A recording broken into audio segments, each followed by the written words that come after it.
بسم الله الرحمن الرحيم الحمد لله والصلاة والسلام على رسوله وعلى آله وصحبه وسلم تسليما كثيرا مزيدا إلى يوم الدين أما بعد. Some of the most popular questions that I've been getting since the start of Ramadan pertain to women and the issue of women on their menstrual cycle in this month. Most of our sisters are anguished at being unable to fast while everyone else is enjoying their ibadat. So we'll dedicate the few minutes of this halaqah to that issue. This halaqah is directed more towards sister, but brothers need to be patient, and it's also something they need to know. Because if they don't have a wife, for example, they have mothers, they have sisters, they have aunts. In the future, inshallah ta'ala, they're going to have daughters. So it will be something that they will need to know about. Let me start out by saying, first of all, our sisters should not feel anguished, nor sad, nor depressed, nor think that others beat you in ibadah, because you were ordered not to fast or pray in Ramadan by the same one who ordered others to fast and pray. So you're in a ibadah, you're in a worship by obedience to Allah. This is a feeling common among our sisters and is shared by many of our sisters, and it was shared before that by our mother Aisha radiallahu anha. May Allah grant them, our sisters, lofty palaces next to that of Aisha. In the hadith in Sahih Bukhari, the Prophet sallallahu alaihi wasallam was heading toward Hajj when he stopped in an area called Sarif, right before Mecca, on the outskirts of Mecca. And he seen Aisha was weeping and crying. He said, "What's the matter?" She said, "I wish I had not made Hajj this year."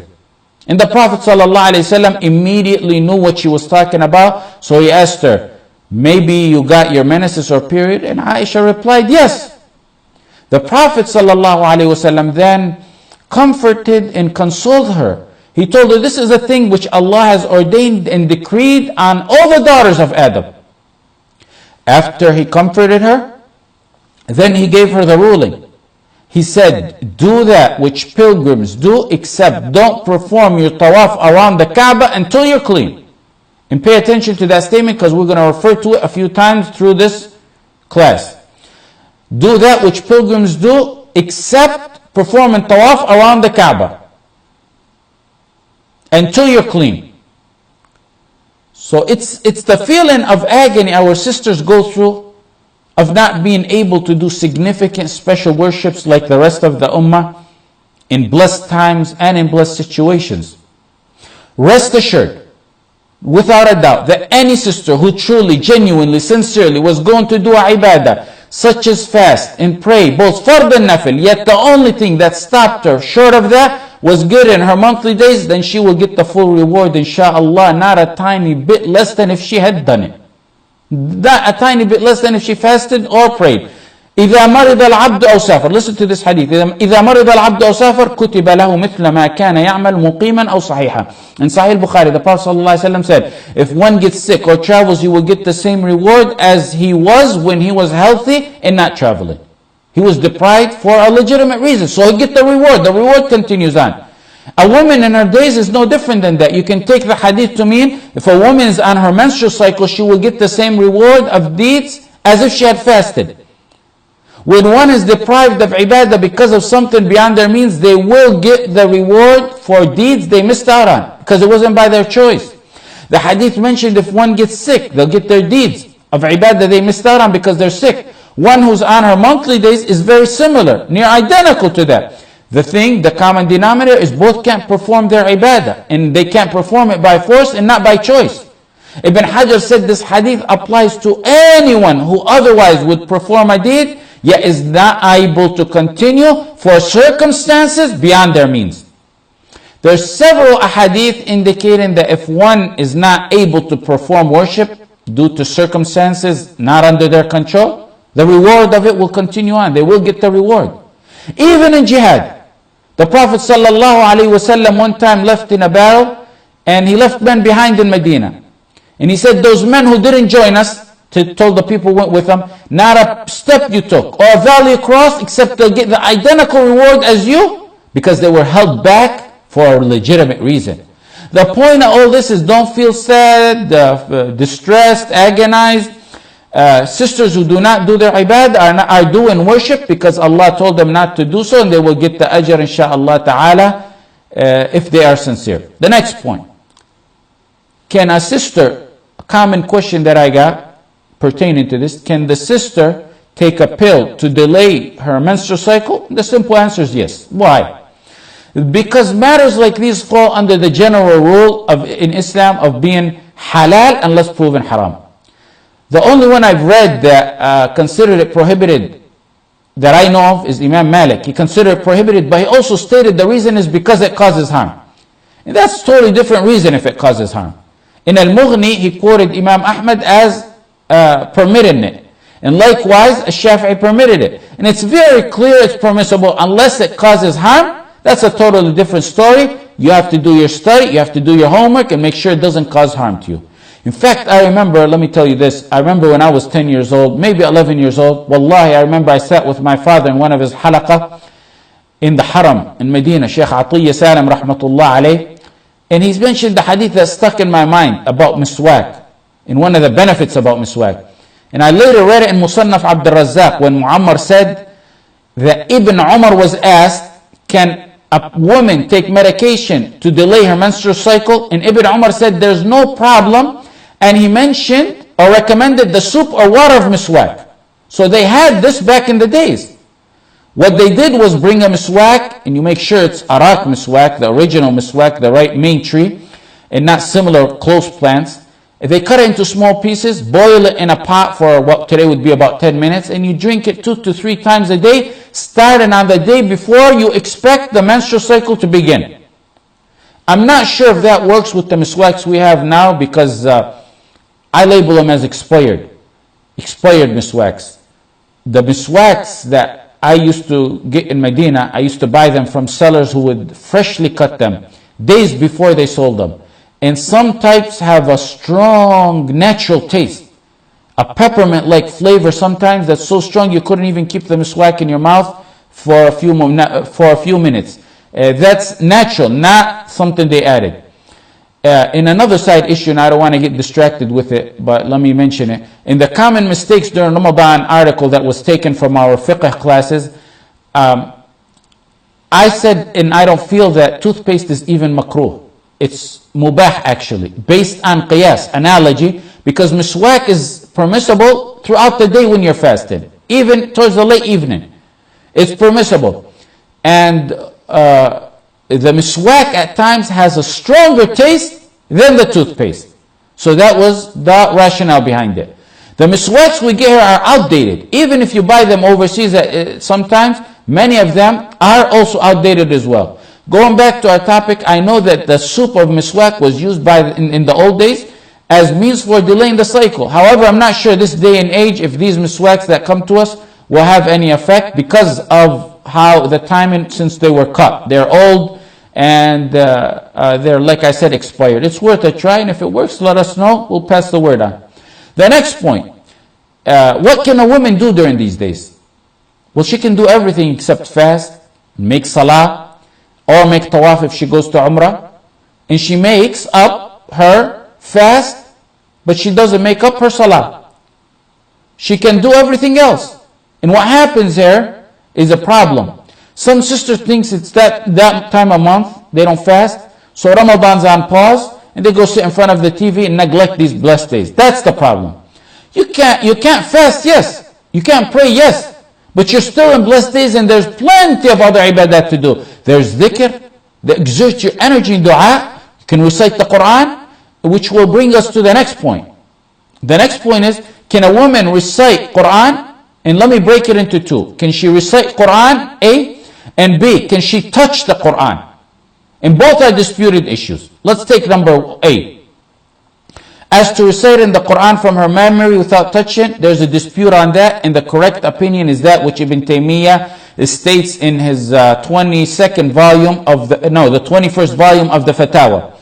And Imam Malik and Shawkani and others adopted the same opinion that it's permissible for a woman to read from her memory, or if she's not touching the Quran, because the origin is that matters on these are halal unless proven by a solid proof that they are haram, and there's no solid proof. So let me repeat that there's no solid, authentic proof to indicate it's haram for a woman to recite the Quran. Imam Malik and Imam Ahmad and Ibn Taymiyyah, and like I said, Shawkani said a woman can read from memory because these are matters that can be prohibited with solid proof, and there's no solid proof on that, and that's correct. There's a saying attributed to the Prophet ﷺ that a woman on her menstrual cycle cannot read Quran, and that's in Ibn Majah and Tirmidhi, but the thing about it is it's weak, so weak that you can't even attribute it to the Prophet Muhammad ﷺ. Some used analogy to compare a woman to a man who's on his major impurity, who's junub. We have authentic, clear proof that the hadith stating that the Prophet ﷺ did not recite while he was junub. But in order to compare a male who's on a major impurity to a woman on her menstrual cycle, it must be similar in order for qiyas to take place, analogy to take place. A man junub on his major impurity is by choice, not by force. He can get his lazy self up and go take a shower. While a woman is not like that. She's forced to wait. So there's differences that invalidate the use of analogy in qiyas. Now, a woman getting her monthly days is a matter that happens to all women. Since the Prophet ﷺ time and even before that. And there was many Muslim women then. And the Prophet ﷺ had many wives. Sallallahu alayhi wasallam wa radiyallahu anhun.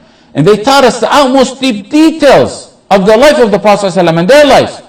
Do you think we wouldn't have had at least one authentic solid hadith that it's haram if it was really haram? The next point. Can she read from the Quran? Can a sister read from the Quran, meaning by touching it now? This matter goes back to the rule issue of can one touch the Quran while he is impure. The great overwhelming majority of the ulama say that one must be pure. The minority say it's permissible for one to touch the Quran if they're impure. And among them is Ibn Abbas, al-Sha'b, al-Dhahhak, al-Hakam ibn Utayba, and Hamad ibn Abi Sulaiman, and Dawood al-Zahiri, and al-Zahiriyya. However, we don't go by vote, we go by proof. It's not democracy here. In my second year of Sharia study, when I was in Medina, I had to do a short essay on every class that we took. I think it was 15 pages or so. And for my fiqh class, my teacher told me, your topic is this, you got to write on this, and it was this matter. And that was in the early 90s. And with Islamic knowledge over time, as long as you research, continue to research, you develop and grow in your knowledge. And as time goes by, you find in your research and you develop in your knowledge, you find the hadith you missed out on, you find the opinion you didn't know of, you didn't take heed of, you find the hadith you thought was authentic and it turned out to be weak or the opposite.